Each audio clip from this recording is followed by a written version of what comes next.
मोक्षमार्गस्य नेतारम् भेत्तारं कर्मभूव्रताम् ज्ञातारं विश्वतत्त्वानां वन्दे सद्गुणरात्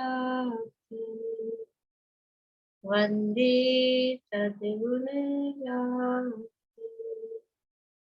मोक्ष मार्ग के नेता एवं कर्म पर्वतों के भेदक और विश्व के सब तत्वों के ज्ञायक चेतन संवेदक सद्गुण आप समान प्राप्त हो यही भावना भा कर दे विनय पूर्वक करूं वंदना बारंबार जिनेश्वर देव बारंबार जिनेश्वर देव।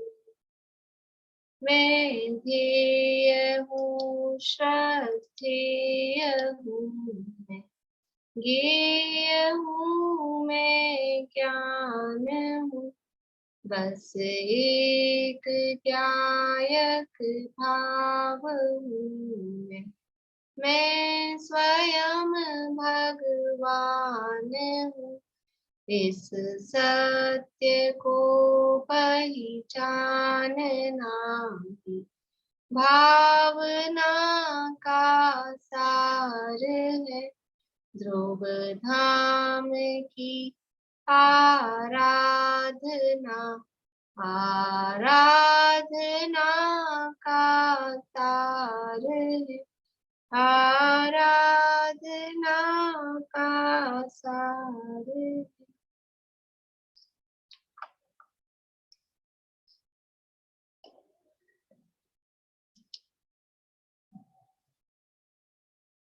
बस बस बस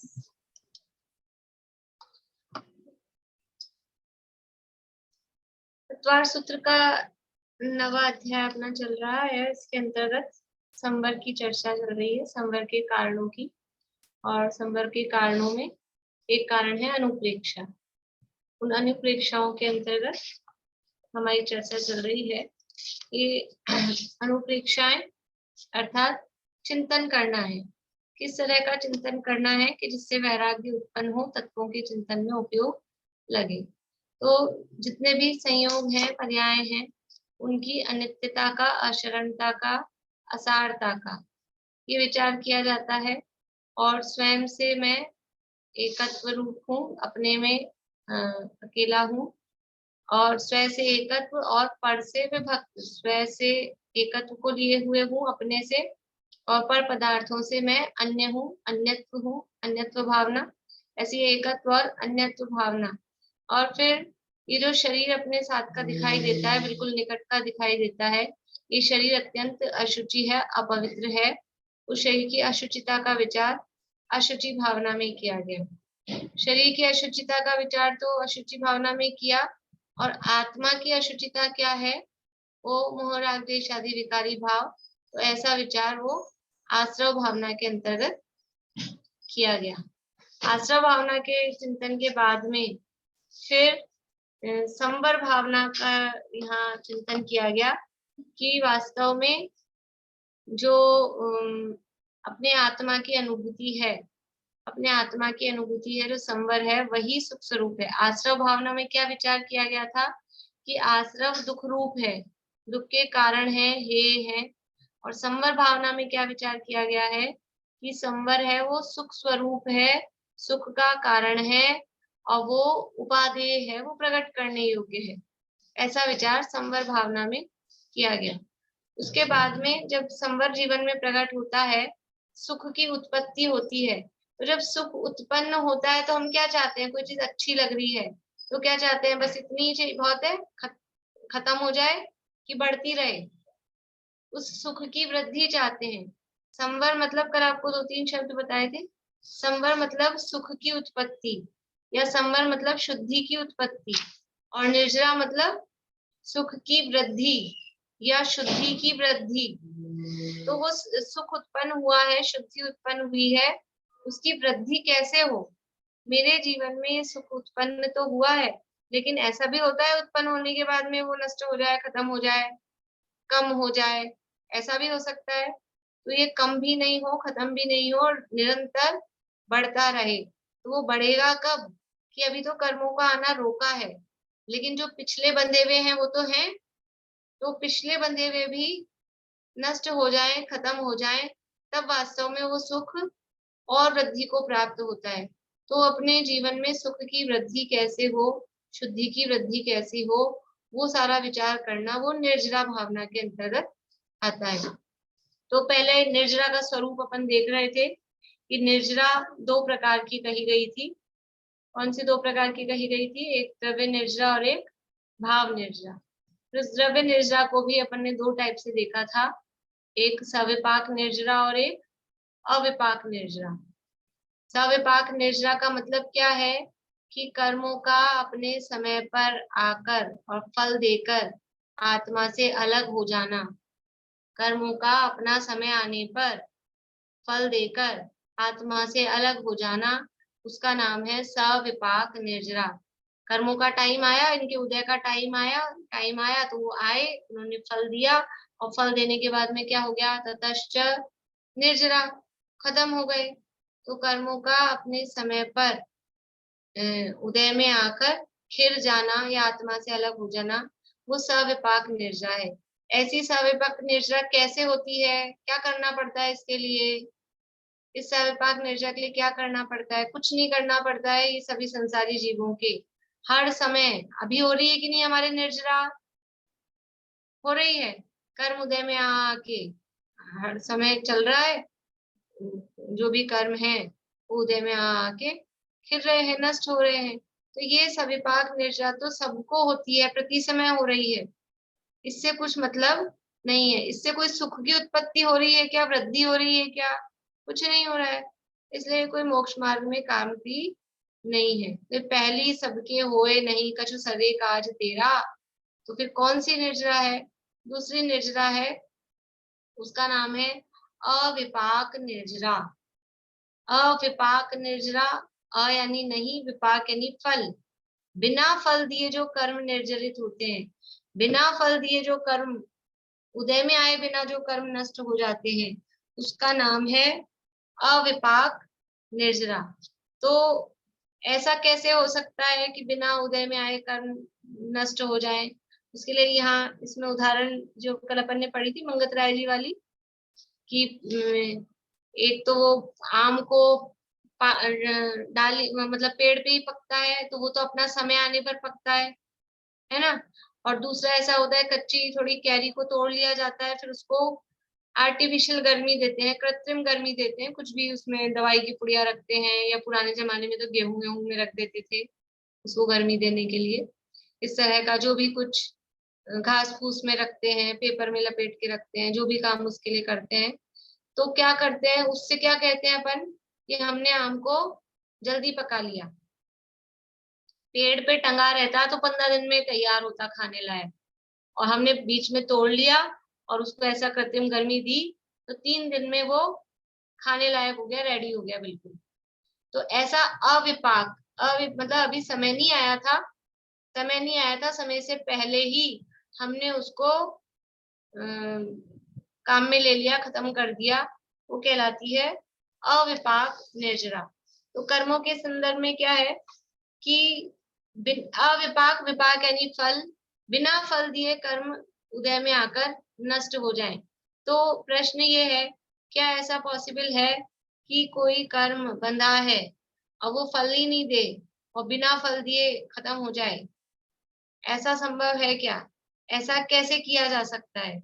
तो ऐसा नॉर्मल केस में, नॉर्मल सिचुएशन में ऐसा नहीं होता है।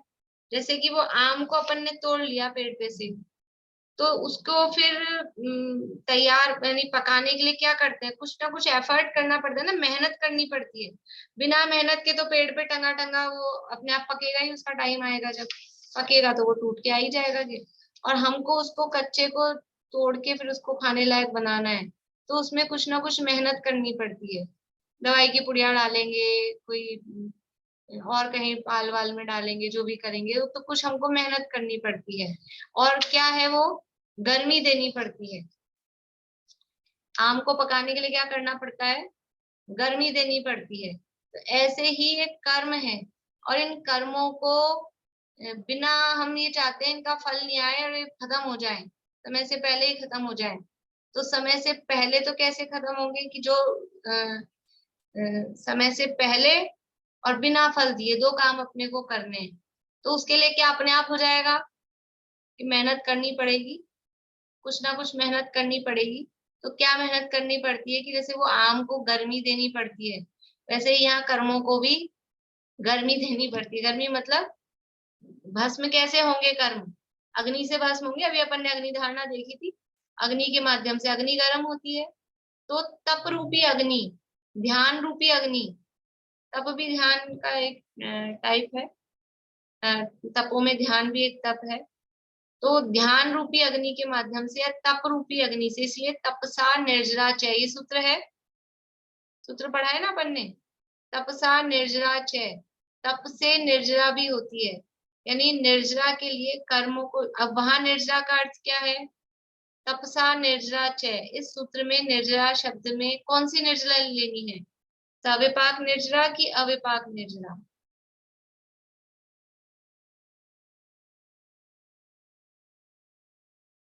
बढ़िया, अविपाक निर्जरा। जब भी मोक्ष मार्ग में निर्जरा शब्द आएगा, सत्वार श्रद्धानम समय दशनम, तो 7 तत्वों का श्रद्धान करना है, वहां निर्जरा तत्व है। तो वहां निर्जरा शब्द का अर्थ अविपाक निर्जरा ही लिया जाता है।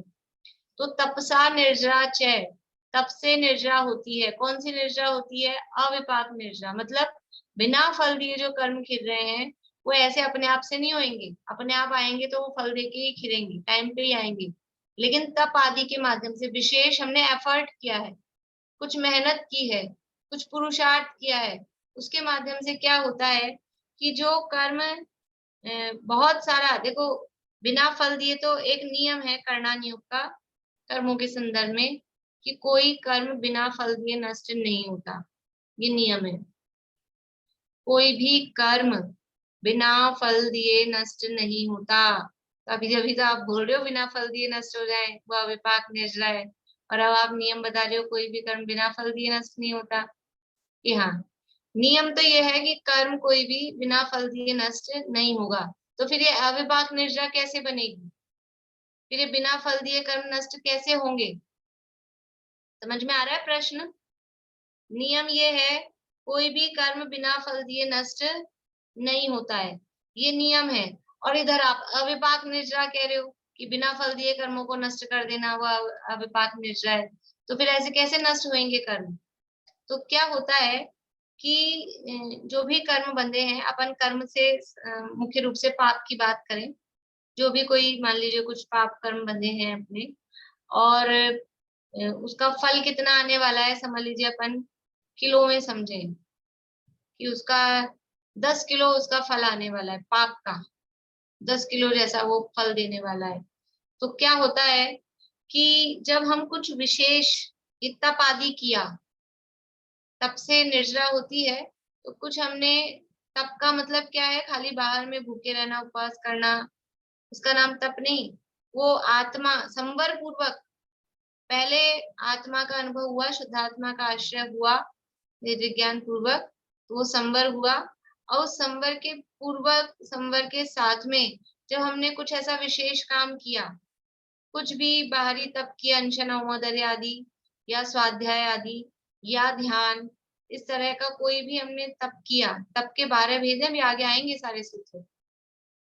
तो एक उपवास का नाम ही तप नहीं है, स्वाध्याय तो परमम तप कहा है, वो परम तप है, और ध्यान सर्वोत्कृष्ट तप है। तो ध्यान आदि हमने किया, तो वो जो कर्म 10 किलो फल देने वाला था, वो क्या होता है, उस तप के माध्यम से उसका जो फल देने की शक्ति है, यानी अनुभाग है, वो घट जाता है, वो कम हो जाता है। कर्मों में अलग अलग प्रकार की अवस्थाएं बनती है, कर्म जैसा बंधा है, यानी जो उसमें स्थिति पड़ी है, जो अनुभाग पड़ा है, वो एग्जैक्टली वैसा का वैसा ही उदय में नहीं आता है, ज्यादातर नहीं आता है। तो क्या होता है, जब से वो बंधा है और जब वो उदय में आएगा उसके बीच में कुछ टाइम रहता है। बंधते ही तुरंत से उदय में नहीं आता है, कुछ ना कुछ उसके बीच में टाइम रहता है। तो बंधने से उदय के बीच में जो टाइम है, उसके बीच में जीव के परिणामों में जो हलन चलन, जो फेरबदल होता है, उस परिणामों के निमित्त से इन कर्मों में भी उथल पुथल होती है। तो उन कर्मों की, ये अभी जो जीव ये तप कर रहा है, ध्यान आदि कर रहा है, तो क्या होता है कि जो पिछले बंधे हुए पाप कर्म हैं, उन कर्मों का अनुभाग, वो जो 10 किलो जितनी पावर से वो पाप का उदय आने वाला था, वो क्या होता है, वो कम हो जाता है। और कितना कम हो जाता है, इतना कम हो जाता है कि 10 ग्राम रह जाता है। 10 किलो की जगह कैसा हो गया, 10 ग्राम। तो समझ लो अपने को अभी उदाहरण तो अपन ने पाप का लिया है, कड़वाहट लगनी थी। कैसी कड़वाहट लगनी थी, 10 किलो करेले खाने पड़ रहे थे, ऐसे समझो। 10 किलो करेले खाने पड़ रहे थे, उसकी जगह अब कितने खाने पड़ेंगे, 10 ग्राम। तो वो कुछ लगता है, कुछ पता ही नहीं चलता है। तो कर्म अविपाक निर्जर का मतलब क्या है कि कर्म की जितनी जैसी पावर थी, जैसा उसको फल देना था, वो वैसा फल नहीं दे पाता है। बहुत ही हल्का कुछ, मतलब वो आके तो नष्ट होना है उसको, तो वो आता है, लेकिन इतना हल्का होता है कि कुछ पता ही नहीं चलता है कि वो आ गया। जैसे कि समझ लीजिए पुण्य के उदय के संबंध में देखें, यदि कोई पुण्य का कर्म है, मिठास वाला कर्म है, तो वो अपने को 10 ग्राम मिठास, इतनी उसमें पावर आनी थी कि वो समझ लो 10 किलो जितनी अपने को मिठास मिलती। और फिर वो उदय में आया तो कैसा हो गया कि बस 10 ग्राम जितनी। एक गिलास दूध में 10 किलो चीनी डालो, तो कुछ एक गिलास दूध में 10 किलो चीनी तो आएगी नहीं। एक गिलास दूध में 10 चम्मच चीनी डालो, और एक एक गिलास दूध में 10 दाने चीनी के डालो, फर्क पड़ेगा कि नहीं। तो ये जो अविपाक निर्जरा है, उसमें उदय तो आता है, लेकिन वो उदय ऐसा होता है कि 10 दाने जैसा, कुछ उसका फल पता नहीं लगता है। तो उसको बोलते हैं अविपाक निर्जरा, बिना फल दिए। लेकिन वो कैसे होती है अविपाक निर्जरा, पहली बात, संवर पूर्वक ही होती है। जब तक जीवन में संवर नहीं हुआ है, तब तक अविपाक निर्जरा नहीं होती है, संवर पूर्वक ही होती है। और दूसरी बात, तप आदि के निमित्त से होती है, कुछ विशेष उसके लिए पुरुषार्थ किया जाता है, ऐसे ही नहीं बैठे बैठे अपने आप ही हो रही है। तप आदि के निमित्त से विशेष रूप से वो निर्जरा होती है। तो ये दो प्रकार की निर्जरा है, एक सविपाक निर्जरा, एक अविपाक निर्जरा। सविपाक निर्जरा, आपको अंतर लिखने हैं, प्रश्न लिख लीजिए। सविपाक निर्जरा और अविपाक निर्जरा में अंतर लिखने हैं, और मंडे को अपन डिस्कस करेंगे। तो आप सब लिख के लाएंगे तो हो जाएंगे अपने पास 8-10 पॉइंट, तो सबके मिला के, ठीक है ना। सबको लिखना है। और जो लोग ऐसा सोचते हैं कि दूसरों के लिखे हुए से अपन काम चला लेंगे, तो वो खुद के साथ अहित करते हैं, वो अपना ही अहित करते हैं। सबको, चाहे 2 अंतर समझ में आए, चाहे 3 अंतर समझ में आए, जितने समझ में आए, सबको अपने अपने लिखते हैं। भाभी, पुण्य और पाप दोनों के अपन को फल भोगने पड़ते हैं ना? हाँ, दोनों के ही फल भोगने पड़ते हैं। मतलब और जब कर्म। निर्जरा निर्जरा होती है, तो मुख्य रूप से पाप की निर्जरा, जब ये अविपाक निर्जरा भी है, मुख्य रूप से पाप की निर्जरा कही जाती है। क्योंकि पुण्य का फल तो ठीक है, वो चलता ही है। लेकिन जब अधिक समय बचा हो, मतलब अपने पास अधिक समय नहीं है, मोक्ष में जाना है, तो पुण्य कर्मों की भी निर्जरा होती जाती, वो भी खत्म हो जाती है। क्योंकि कर्म कोई सा भी हो, चाहे पुण्य हो चाहे पाप हो, वो जब तक रहेगा तब तक जीव कहाँ रहेगा, संसार में ही रहेगा, मुक्त तो नहीं हो पाएगा। इसलिए दोनों ही प्रकार के कर्म वो निर्जरित होते हैं, नष्ट होते हैं। लेकिन दोनों में से पहले पाप कर्म नष्ट होते हैं, उसके बाद में पुण्य कर्म नष्ट होते हैं। तो ये 2 प्रकार की निर्जरा है, सविपाक निर्जरा और अविपाक निर्जरा। बोलिए। तप से अपने जैसे तप और वगैरह करेंगे जो भी ध्यान, तो उससे तो पुण्य बढ़ेगा ना अपना, एक बार का तो पुण्य बढ़ेगा ही, वो तो देखो जो कर्म खिलेंगे नहीं। तप है ना, तप भी दो प्रकार के हैं, एक बहिरंग तप और एक अंतरंग तप, या उसको कहो निश्चय तप और व्यवहार तप। तो जो निश्चय तप है वो शुद्ध भाव वीतराग भाव रूप है, उससे तो कर्म नष्ट होते हैं। और उसके साथ में जो शुभ भाव है, जो यहाँ अपना प्रकरण चल रहा है ना संवर वाला ही, गुप्ती समिति धर्म अनुप्रेक्षा, तो इनमें भी गुप्ती समिति रूप जो शुभ भाव है उससे तो शुभाश्रव होता है। लेकिन यहाँ संवर की बात चल रही है, निर्जा की बात चल रही है, तो शुभ भाव को नहीं लेना। वो जो वीतराग भाव रूप गुप्ती समिति है, ऐसे ही वीतराग भाव रूप जो तप है, उससे कर्म नष्ट ही होते हैं, उससे नहीं बंधते। उसके पुण्य साथ कर्म में भी। जो शुभ भाव बचा हुआ है, तो वो बचे हुए शुभ भाव के साथ में साइड में वो कर्म शुभ पुण्य का बंध भी होता है। लेकिन वो धीरे धीरे, वो तो सभी खत्म होना है, मोक्ष मार्ग में आगे बढ़ेंगे, तो ये कर अभी का ना एक भी कर्म बचा रहेगा तो जीव संसार में ही रहेगा, मुक्त नहीं हो सकता है। तो जब मोक्ष मार्ग में रहते हैं, जब प्रोसेस में लगे हुए हैं, तो वो पुण्य भी बंधता भी है साथ साथ में। लेकिन बंधने के साथ साथ में पुराने जो बंधे हुए हैं उनको नष्ट भी किया जाता है, वो खत्म भी होता है। पूरी बात, अनम्यूट करिए फिर से। पूरा सिस्टम समझ भी नहीं आया कि मतलब क्या प्रोसेस है वो आगे का। आ जाएगा, धीरे धीरे आ जाएगा।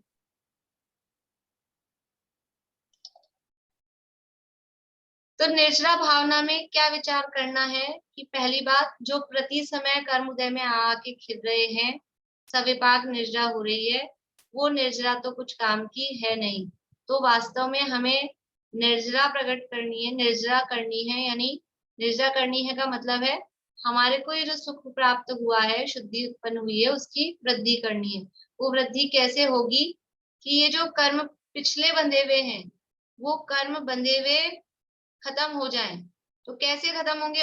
अपना टाइम आ गया उदय में आके तो फिर तो फल ही दे दिया उन्होंने, फिर तो क्या मतलब रहा, क्योंकि फिर इतने में तो और बनते जाएंगे और बनते जाएंगे।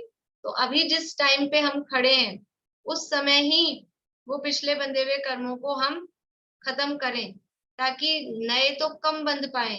आगे बढ़ते जाएंगे ना, तो नए भी प्रति समय बंध रहे हैं, तो नए कम बंधे और पिछले ज्यादा खत्म होते जाएं, तब तो कुछ काम का है। और नहीं, नए भी बनते जा रहे हैं, बनते जा रहे हैं, बनते जा रहे हैं, और पुराने भी रेगुलर स्पीड में धीरे धीरे खत्म हो रहे हैं, तो उससे कुछ काम होने वाला नहीं है। इसलिए निर्जरा भावना के अंतर्गत ये अविपाक निर्जरा, यानी कर्मों को विशेष पुरुषार्थ द्वारा किस तरह से खत्म किया जाए। देखिए इसके लिए क्या है, सिस्टम क्या है, वो जो सिस्टम पूछ रहे हो ना आप, सिस्टम ये है कि आप लोगों ने सुना होगा श्रेणियां होती है, दो श्रेणियां। कौन सी दो श्रेणियां होती हैं? एक उपशम श्रेणी होती है, एक शपथ श्रेणी होती है। कब होती है, कहाँ होती है? कि जब मुनिराज यानी कर्म नष्ट करना चाहते हैं। श्रेणी है ही किसके लिए? कि जब मुनिराज मोक्ष प्राप्त करना चाहते हैं, ऐसे लपक के कि हम मोक्ष चले जाएं सीधे। अभी तो मुनि दशा में है, सामान्य रूप से मुनि है, लेकिन जब वो मुनिराज मतलब इस तरह का पुरुषार्थ करते हैं कि अब तो केवल ज्ञान प्रकट हो जाए, तो उसके लिए वो श्रेणी कही जाती है। तो जो शपथ श्रेणी है, शपथ श्रेणी का मतलब क्या है? कर्मों को नष्ट किया जाता है उससे। तो उस शपथ श्रेणी में वहां कर्म नष्ट होते हैं, उसका पूरा प्रोसेस है, कैसे कैसे कहाँ कहाँ कौन से कर्म नष्ट होते हैं, तो वो कैसे नष्ट होते हैं, अब वो उसका टाइम कितना है टोटल। जो श्रेणी होती है, श्रेणी समझ में आ रही है? गुणस्थानों में 8वें गुणस्थान से श्रेणी प्रारंभ होती है। श्रेणी का मतलब है कि ये कर्मों को नष्ट करने के लिए जो विशेष पुरुषार्थ, विशेष विशुद्धि जो होती है, उसका नाम है श्रेणी। ऐसे नॉर्मल रहते हैं, चौथे गुणस्थान वर्ती हैं, 5वें, 6ठे, 7वें गुणस्थान वर्ती हैं, उनकी भी निर्जरा होती है, लेकिन वो एक धीरे धीरे होती है, स्लो प्रोसेस में हो रही है, स्लो मोशन में हो रही है। और अभी तो धीरे धीरे तो पता नहीं इतने कितने दिन लग जाएंगे, कितने साल लग जाएंगे, अपने को तो आज ही, तो वो आज ही ये काम करना है। तो वो विशेष पुरुषार्थ करते हैं, आत्मलीन विशेष पुरुषार्थ मतलब क्या करते हैं? कुछ औजार औजार इकट्ठे करते हैं, तलवार बंदूक भाले, क्या विशेष पुरुषार्थ करते हैं कि आत्मा में विशेष रूप से स्थित लीन हो जाते हैं, बिल्कुल आत्मा में लीन हो जाते हैं और कोई दूसरा विकल्प ही नहीं होता है। तो वो जो आत्मा में लीनता होती है उसके कारण से कर्म ऐसे ऐसे चुटकियों में नष्ट होते हैं। आत्मा में जितनी अधिक लीनता होती है तो कर्म फटाफट से नष्ट होते हैं। टोटल का टाइम होता है 8, 9, 10 और 12, ये शपक श्रेणी के गुणस्थान है। टोटल टाइम होता है मिनट्स, 2, 3, 4 मिनट, बस इतना सा टाइम, वो भी ज्यादा है समझ लीजिए। इतने से टाइम में वो कर्म ऐसे नष्ट हो जाते हैं। तो ये कैसे हो रहे हैं कि वो उनकी स्थिति अनुभाग तो जितने जितने होंगे जो होंगे, लेकिन ये जो विशेष पुरुषार्थ आत्मलीनता की, तो उस विशुद्धि के बल से वो कर्म नष्ट हो जाते हैं। उसका नाम है निर्जरा, उसका नाम है अविपाक निर्जरा। ऐसी निर्जरा, उस निर्जरा की भावना की, ऐसी निर्जरा हमें प्रकट हो और ऐसी निर्जरा का विचार करना कि वो उपादेय है, प्रकट करने योग्य है, ये निर्जरा भावना में ऐसा विचार किया जाता है। बोलिए अशांति। ये जो अविपाक नजरा, ये कौन से तो गुण स्थान से चालू होती है और कौन सी कषायों के जाने पे होती है? अविपाक निर्जरा कौन से तो गुण स्थान से चालू होती है? चौथे से, संवर पूर्वक होती है ना, तो चौथे से शुरू होगी, लेकिन चौथे में कंटिन्यूसली नहीं होती है, कंटिन्यूसली नहीं होती है चौथे में, पर स्टार्ट हो जाती है।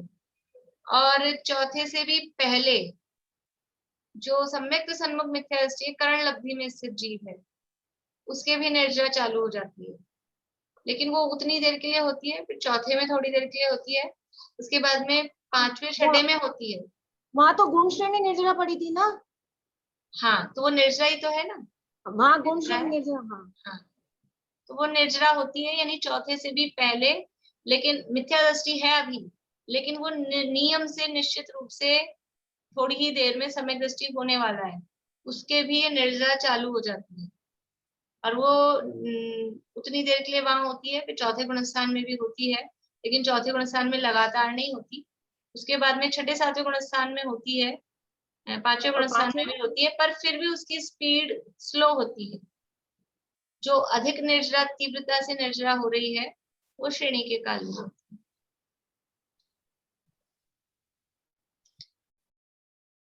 तो इस तरह से ये निर्जरा भावना में निर्जरा के कारणों का विचार करना कि निर्जरा किस कारण से होती है, निर्जरा के स्वरूप का विचार करना, और निर्जरा का मुख्य कारण कहा है तप, तपसा निर्जरा च। तो तप क्या है उसकी अपन चर्चा करेंगे जब आगे सूत्र आएंगे। वास्तव में तप क्या है, देखो असली निर्जरा किस कारण से होती है, असली निर्जरा होती है ध्यान से। कौन से ध्यान से? शुक्ल ध्यान। वो शुक्ल ध्यान है वो निर्जरा का कारण है, अभी उसका भी वर्णन अपने आगे आएगा सूत्रों में। तो वो शुक्ल ध्यान है, वो ध्यान तप है, और वो तपसा निर्जरा जो कहा गया है ना, वो शुक्ल ध्यान के लिए कहा गया है। वास्तव में जो निर्जरा होती है वो शुक्ल ध्यान के माध्यम से होती है। तो ऐसे ये निर्जरा के स्वरूप का, उसके वास्तविक कारण का, तो क्या धर्म ध्यान से निर्जरा नहीं होती है? धर्म ध्यान से भी होती है, लेकिन वही वो स्पीड स्लो है, जो प्रमुख निर्जरा ज्यादा काम हो रहा है वो सब उस शुक्ल ध्यान के माध्यम से ही होता है। तो ये सब इसमें कैसे होगा ये, कि असली कारण क्या है? असली कारण कहा कि कोई बाहर में कुछ नहीं करना, अभी हमने कहा ना विशेष पुरुषार्थ करना पड़ेगा, विशेष मेहनत करनी पड़ेगी, बाहर में कुछ नहीं करना है, जो कुछ भी करना है केवल अपने में करना है, अपने उपयोग को अपने में लगाना है। क्या करना है? देखो एक वो बिजली के दो तार होते हैं, वो ऐसे दूर रहते हैं तो कुछ काम होता ही नहीं है, यहाँ तक भी आ गए, एक जरा सा भी गैप रहेगा तो भी वो काम नहीं होता है, वो ऐसे टच हो गए तो क्या होता है, उसमें करंट चालू हो जाता है, वो बल्ब जल जाता है, या कोई और जो भी है कुछ विस्फोट होना हो तो वो हो जाता है। तो ये जो काम होगा, ये क्या करना है? अपना उपयोग, अपने उपयोग को अपनी आत्मा में ऐसा जोड़ना है, और ये जब उपयोग अपनी आत्मा में जुड़ जाता है तो क्या होता है कि वो समझ लो टाइम बम, वो ब्लास्ट होता है, और वो कर्मों की धज्जियां उड़ जाती है, वो कर्म सारे निर्जरित होते हैं।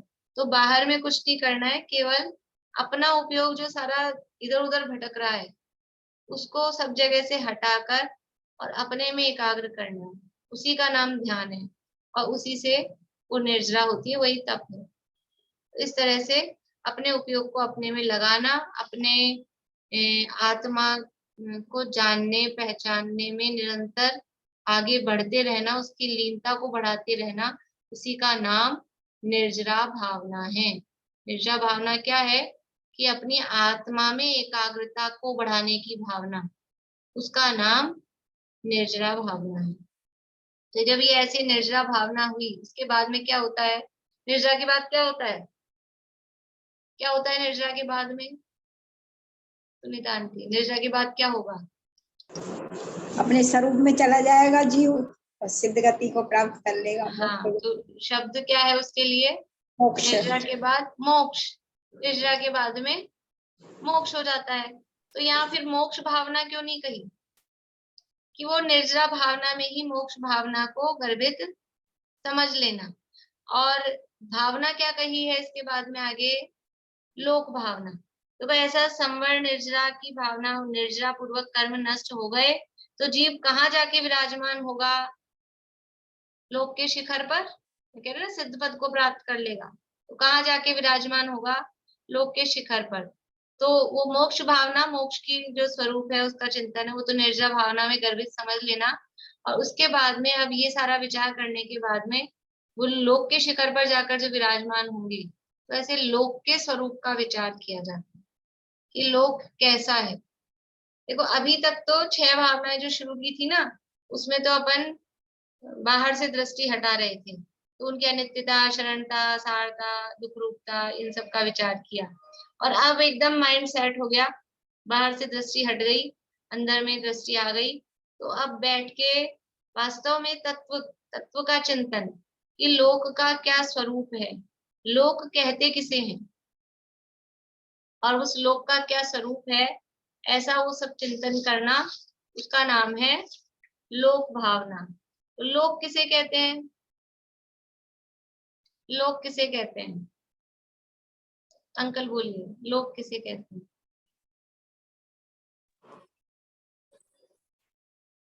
लोक 14 राज्यों के एरिया में फैला हुआ लोक है, उसके बाहर अलोक। ठीक है, 14 राज्यों का जो है उसको लोक वैसे कहते हैं। 343 घन राज्यों। ठीक है, रजनी जी बोलिए, लोक किसे कहते हैं? जहाँ 6 पदार्थ प्राप्त होते हैं वहाँ वो लोक है। हाँ, बढ़िया। 6 द्रव्य जहाँ पाए जाते हैं, है ना, जीवादि द्रव्य जहाँ पाए जाते हैं उसको लोक बोलते हैं। ठीक है, यानी लोक मतलब एक लोक, अभी तो अपन ने अकेला लोक शब्द बोला है, अभी इसी को प्रश्न को मैं ये पूछती तो आपको आसान हो जाता। लोकाकाश किसे कहते हैं? तो हम क्या जवाब देते हैं? लोकाकाश किसे कहते हैं?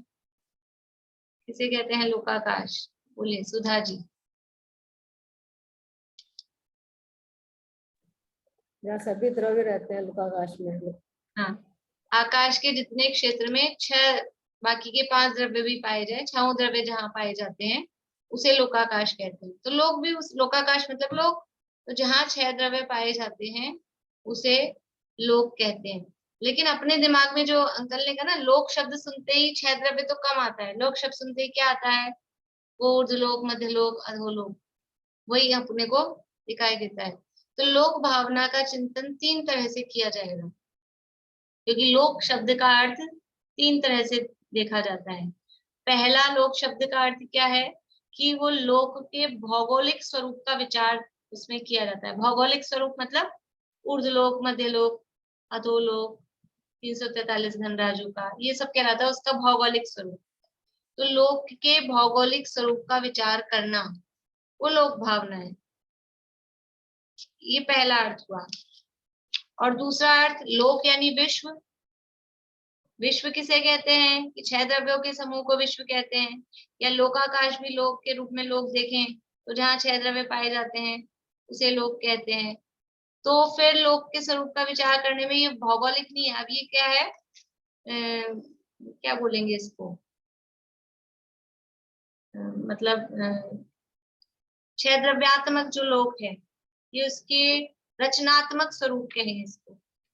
रचना मतलब वो चित्र वाली रचना नहीं, ये जिनसे मिलके बना हुआ है, उस स्वरूप का विचार करना, वो कहलाता है लोक भावना। यानी 6 द्रव्यों के समूह रूप लोक का विचार करना, उसको लोक भावना कहते हैं।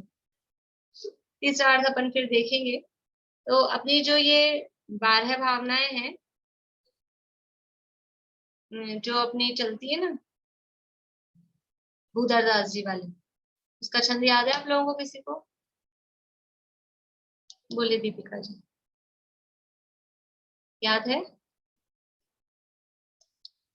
भावना तो याद है, सरोज आंटी बोलिए। से कहो कि वही वाला तो वो थोड़ा अभी सा नहीं आ रहा। सरोज आंटी बोलिए।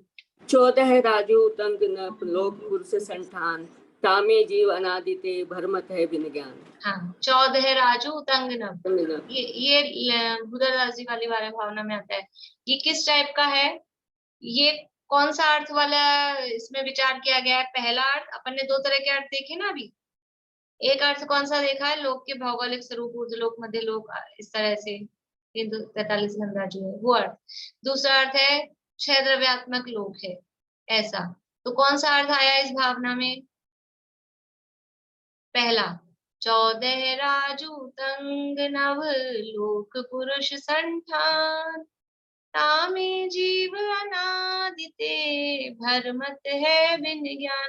तो ये लोक कैसा है? देखो, खाली लोक के स्वरूप का विचार नहीं करना है, यहाँ भावना है। भावना में विचार क्या करना है? अपने को लेकर विचार करना है कि ऐसा लोक है, 14 राजू ऊंचा है, और कैसा है? लोक पुरुष संठान, पुरुष के आकार का है, पुरुषाकार है। लोक का आकार अपन ने सारी रचना देख ली है, पुरुषाकार है, कमर पे हाथ रखे हुए, पैर फैला के खड़े हुए, पुरुष के आकार का ये लोक है। तो ऐसे लोक का विचार किया कि ऐसा ये लोक है, और इस लोक में हो क्या रहा है कि तामे जीव अनादिते भरमत है बिन ज्ञान। अनादि काल से ये 14 राजू ऊंचे, 343 घनराजू वाले पूरे ऊर्ध्वलोक, मध्यलोक, अधोलोक में ये जीव भ्रमण कर रहा है, भ्रमत है, भटक रहा है। क्यों भटक रहा है? बिन ज्ञान, ज्ञान नहीं है। ज्ञान नहीं है मतलब सम्यक ज्ञान नहीं है। सम्यक दर्शन, सम्यक ज्ञान कैसे होता है? कि सम्यक दर्शन पूर्वक होता है, यानी सम्यक दर्शन ज्ञान के बिना ये जीव कभी ऊर्ध्वलोक में, कभी अधोलोक में, कभी मध्यलोक में, कभी इधर कभी उधर, ऐसे इस 14 राजू के लोक में ये भ्रमण कर रहा है। तो इस तरह से लोक का जो भौगोलिक स्वरूप है, रचनात्मक मतलब ये जो रचनाएं हैं, मध्य लोक की रचनाएं हैं, ऊर्ध्वलोक की रचनाएं हैं, अधोलोक की रचनाएं हैं, इस रूप से लोक के स्वरूप का विचार करके, और फिर उसमें जीव कहाँ कहाँ कैसे कैसे पाया जा रहा है, कैसे कैसे उसमें भटक रहा है, पूरा वर्णन, यानी सारा वर्णन इसके अंतर्गत आ जाएगा। अपनी जो कुछ ग्रंथि हैं जो केवल 12 भावनाओं के लिए ही है। कार्तिकेय अनुप्रेक्षा एक शास्त्र है, कार्तिकेय मुनिराज ने लिखा है, और उसमें 12 भावनाओं का वर्णन है। इतनी मोटी बुक है, केवल 12 भावनाओं का वर्णन है। तो इतनी मोटी बुक में से आधी बुक समझ लो आप लगभग, वो लोक भावना का वर्णन।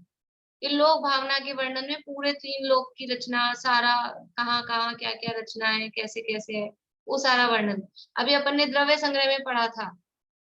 द्रव्य संग्रह के अंतर्गत 35वीं गाथा थी ना, 35वीं गाथा में वो वध समिति गुत्तियो धम्माणुपेहा, वही संवर के कारणों की चर्चा थी। और संवर के कारणों में ये सारे कारण थे, व्रत समिति, गुप्ति, धर्म, अनुप्रेक्षा, परिचय, जय, चारित्र। तो सबसे ज्यादा विस्तार अनुप्रेक्षाओं में, और अनुप्रेक्षाओं में भी लोक अनुप्रेक्षा का पूरा वही 3 लोक का वर्णन, जितना सारा जो अपन ने 3 से 4 अध्याय में पढ़ा। तो लोक भावना में 2 लाइन में भी उसको समेटा जा सकता है, 14 राजू तंग नभ लोक पुरुष संतान, और पूरा इतना बड़ा 100, 200, 400 पेज लिख के भी उसको वर्णन किया जा सकता है। लेकिन उसमें से समझना क्या है कि तामे जीव अनादिते भरमत है बिन ज्ञान, कि इतना बड़ा लोक में जीव कहाँ कहाँ कैसे कैसे भटका, कैसे कैसे जीव उसमें पाया गया, वो सारा विचार करना, वो लोक भावना का यहाँ केंद्र बिंदु रहा है। बोलिए वैसे। ये जो मंगत राय जी के 12 भाव में लोक भावना है, उसमें तीनों एस्पेक्ट से जो है चिंतन किया गया है। हाँ, वो अभी लेने वाले हैं अपन, अभी लेंगे बिल्कुल। तो ये एक पहला अपन ने देखा चिंतन का तरीका कि लोक के आकार प्रकार के आधार पर फिर उस लोक के स्वरूप का विचार करना और फिर उसमें अपनी स्थिति अपनी पोजीशन देखना, मैं कहाँ हूँ, मैं कैसा हूँ, मैं क्यों इस लोक में घूम रहा हूँ, भटक रहा हूँ, वो उसमें विचार करना। खाली लोक के स्वरूप का विचार नाप तोल कर ली, उसका नाम लोक भावना नहीं है। उसमें अपने लिए प्रयोजनभूत क्या है, या मेरे दुख का कारण क्या है, या मैं सुखी कैसे हो सकता हूँ, वो विचार करना, वो लोक भावना का चिंतन है। और दूसरी है दूसरा ही पक्ष इसमें इसी में जो यानी भौगोलिक स्वरूप वाला है, उसमें ये जो दौलत राम जी ने छेड़ाला में दिया है, वो क्या दिया है, किसको याद है छेड़ाला की?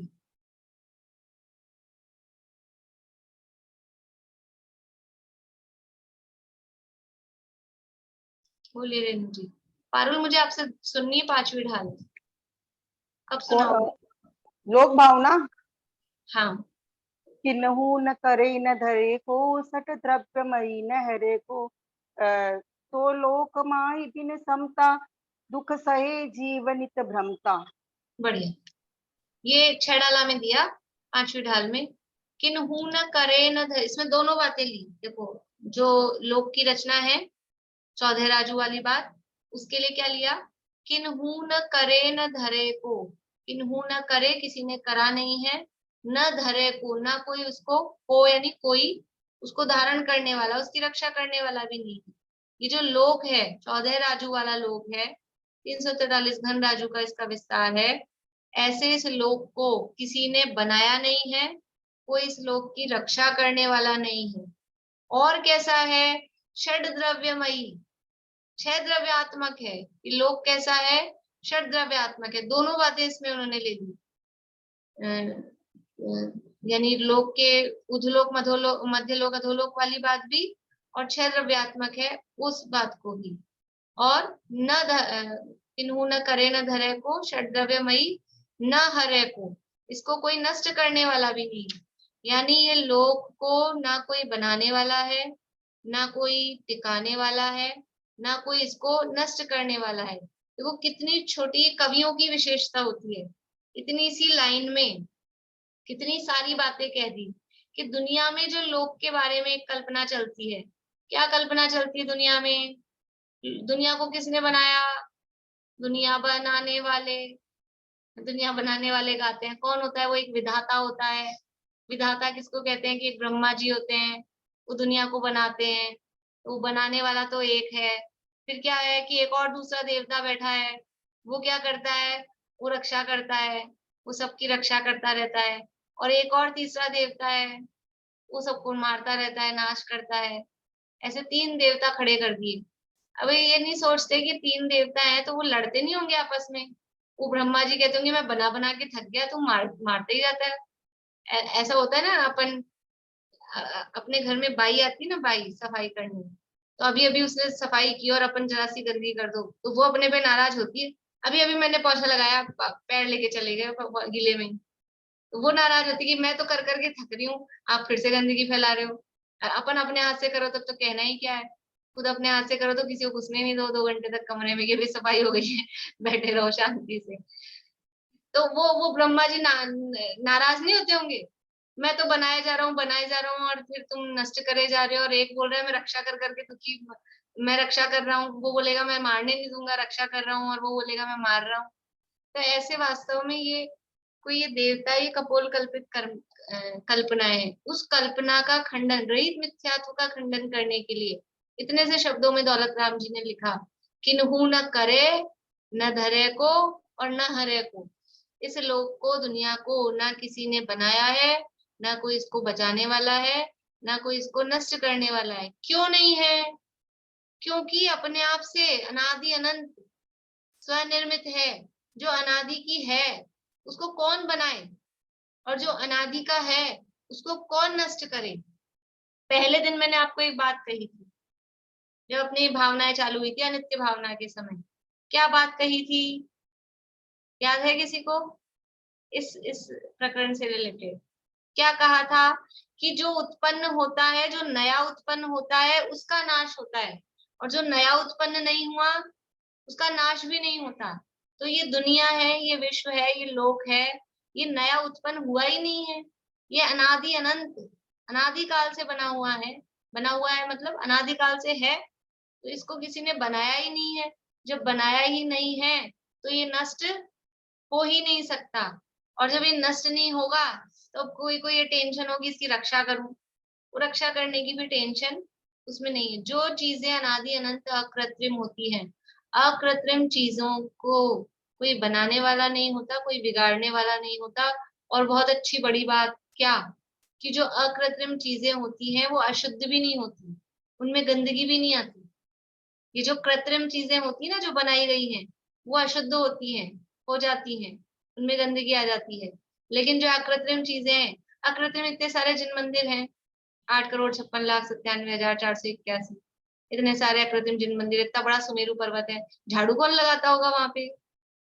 हाँ, सफाई कौन करता होगा इतनी सारी? वहां गंदगी ही नहीं होती है। जो अकृत्रिम चीजें होती हैं वहां गंदगी नहीं होती, टेंशन नहीं किसी को झाड़ू लगाने की। इतनी गर्मी में आंधी चलती रहती है, सफाई कर करके परेशान हो रहे हैं हम, ये कोई टेंशन नहीं। ऐसे अपना भगवान आत्मा भी अनादि अनंत अकृत्रिम है। तो अकृत्रिम है, उसको किसी ने बनाया नहीं है, उसको किसी को कोई उसको नष्ट नहीं करेगा, उसमें किसी तरह की वास्तव में अशुद्धि होती नहीं है। तो ये ऐसा लोक का स्वरूप, लोक के स्वरूप का ये अलग एंगल दिया उन्होंने। भूधरदास जी वाला एंगल था, वो अलग एंगल था। और यहाँ दौलत राम जी क्या एंगल दे रहे हैं, इस लोक को किसी ने बनाया नहीं है, कोई बिगाड़ने वाला नहीं है। और कैसा है, ये 6 द्रव्यमयी, 6 द्रव्यमयी, 6 द्रव्यों से मिलकर बना हुआ है। एक लाइन में तो ये लोक का स्वरूप बता दिया, और दूसरी लाइन में वो भावना, भावना क्या करनी है उसमें, क्या भावना करनी है? सो लोक माही बिन समता, दुख सहे जीव नित भ्रमता। ऐसा ये लोक है, अनादि अनंत अकृत्रिम ये लोक है, 6 द्रव्यमयी है। ऐसे इस लोक में क्या हो रहा है, दुख सहे, ये जीव निरंतर दुख उठा रहा है, निरंतर दुख उठा रहा है। क्यों उठा रहा है, क्यों उठा रहा है? बिन समता, इस समता भाव धारण नहीं किया। समता भाव का मतलब है वितराग भाव, वितराग भाव नहीं किया। क्या किया कि राग द्वेष यही चलते रहते हैं। फिर राग द्वेष के कारण, मोह राग द्वेष के कारण ये दुखी होता रहता है। सो लोक माही बिन समता, दुख सहे जीव नित भ्रमता। लोक भावना में लोक के स्वरूप का विचार करना, और लोक के स्वरूप के विचार के साथ में इस लोक में मैं क्यों भ्रमण कर रहा हूँ, क्यों घूम रहा हूँ, आखिर उसका कारण क्या है? उसका कारण क्या है? पहले कहा था, तामे जीवनादिते भरमत है बिन ज्ञान। वही ज्ञान बिना, मतलब वही बात है, चाहे समता कहो चाहे ज्ञान कहो, बात वही है। बिन ज्ञान मतलब वही सम्यक दर्शन ज्ञान के बिना, बिन समता उसका मतलब भी वही है कि सम्यक दर्शन ज्ञान बिना। सम्यक दर्शन ज्ञान का मतलब क्या है कि पूरे लोक को तो जाना, पूरा जाना, कितनी कितनी बराबर एक एक चीज हमको टिप्स पे याद है, आप अभी पूछ लो। लोक की लंबाई, चौड़ाई, ऊंचाई, ऊर्ध्वलोक की, मध्यलोक की, अधोलोक की, कितने समुद्र हैं, क्या क्या नाम है, 16 द्वीपों के नाम बता देंगे, समुद्रों के नाम बता देंगे, शुरू के द्वीप के, लास्ट के द्वीप के, और कौन सा पर्वत कितना ऊंचा है, उसकी नींव कितनी है, कौन सा समुद्र कितना बड़ा बड़ा है, सब सुना देंगे। लेकिन उसमें मैं क्यों भटक रहा हूँ ये नहीं जानते हैं, ये नहीं समझते हैं, अपने स्वरूप को नहीं जाना। सारा बाहर का तो जाना, लेकिन अपने स्वरूप को नहीं जाना।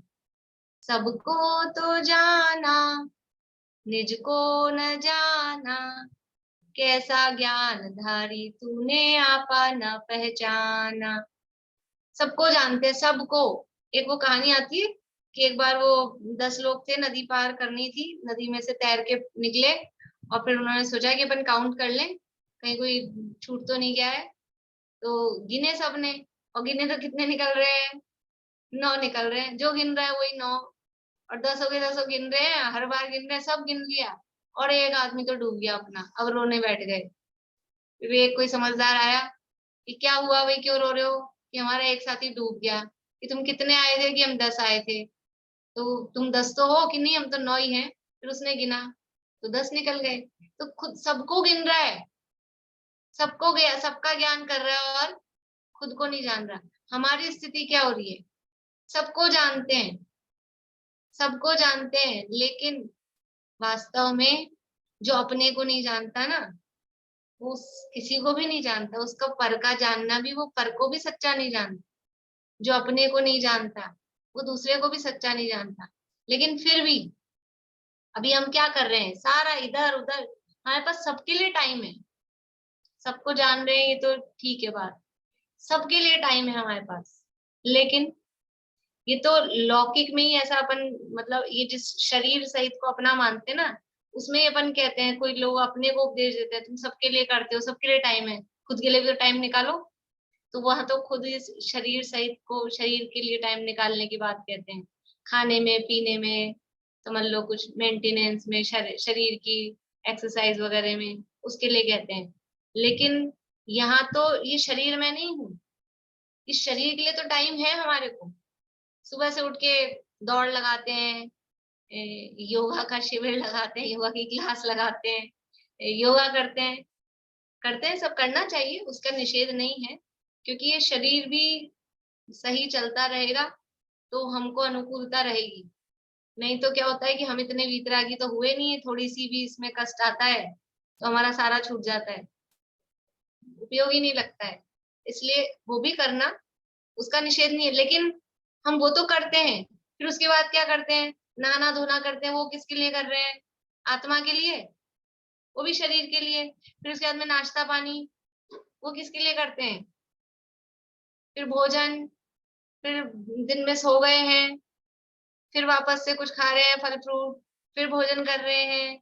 ये सब किसके लिए हो रहा है? किसके लिए हो रहा है? सबके लिए समय है, घर वालों के लिए समय है बाहर, और इस शरीर के लिए सारा समय है। और कुछ चमकाने में लगे रहते हैं, नहाना धोना, चमकाना, मालिश वालिश करना, सर्दियों के दिन आ जाएंगे तो वो करेंगे, सब करते हैं।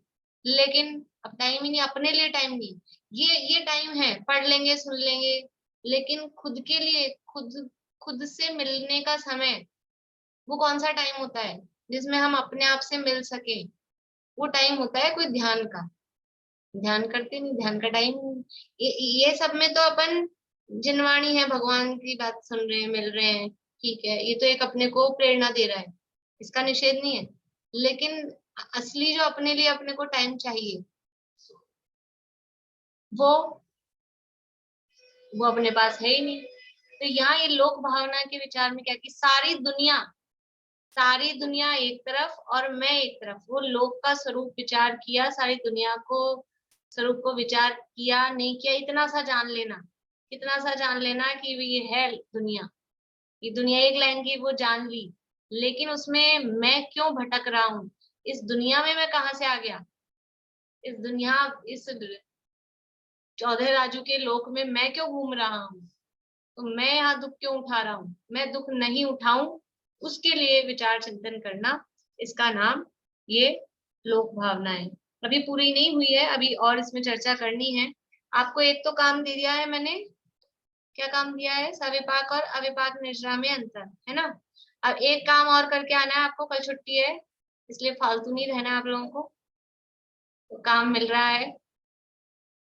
एक अपन ने पढ़ी थी तीसरे नंबर की संसार भावना, और एक ही आ गई है 10वें नंबर पे लोक भावना। किसी ने प्रश्न उठाया नहीं, इसलिए मैं अच्छा है, नहीं आपने उठाया तो मुझे देने का मौका मिल गया। तो आपको ये देख के लाना है कि संसार भावना और लोक भावना एक ही है या इनमें अंतर है, ठीक है। और सबको करके लाना है। मैं ऐसा नहीं कह सकती हूँ कि कुछ पनिशमेंट मिलेगा या क्या है, क्योंकि आप लोगों के पास अच्छा उपाय है, आएंगे ही नहीं फिर, नहीं तो ऐसा नहीं करना, आना तो, लेकिन काम करके भी आना। काम करेंगे तो अच्छा है अपने लिए ही। तो आप लोग विचार करके आना, सोच के आना, और लिख लीजिए होमवर्क को, या नहीं तो याद ही नहीं रहता है करना क्या है। 2 लाइनें हैं, 2 क्वेश्चन है, वो लिख लीजिए। और अब प्रश्न तो किसी को होगा नहीं मेरे ख्याल से, कुछ किसी को कोई प्रश्न है? नहीं है, चलिए बढ़िया। शाम को आज बेसिक क्लास है 7:30 बजे से।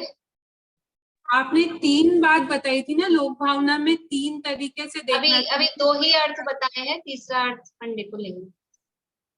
अभी 2 ही अर्थ बताए हैं। शाम की 7:30 बजे क्लास है बेसिक की, उसमें पर्याय के संदर्भ में चर्चा करेंगे। गुणों के संदर्भ में हो गई है, पर्याय के संदर्भ में चर्चा करेंगे। बोलिए रेणु। वही पूछ रही थी। अच्छा, मैं आज वो जिनवाणी स्तुति भी लर्न की हूँ, तो एक बार बोलना चाह रही हूँ, बिना हाँ। देखे अगर हो जाए तो। बोलिए, आप मत देखिएगा, मैं औरों के लिए शेयर कर रही हूँ। एक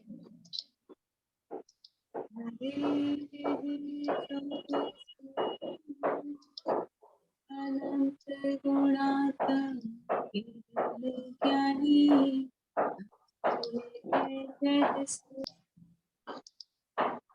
बोलूं? हाँ बोलिए।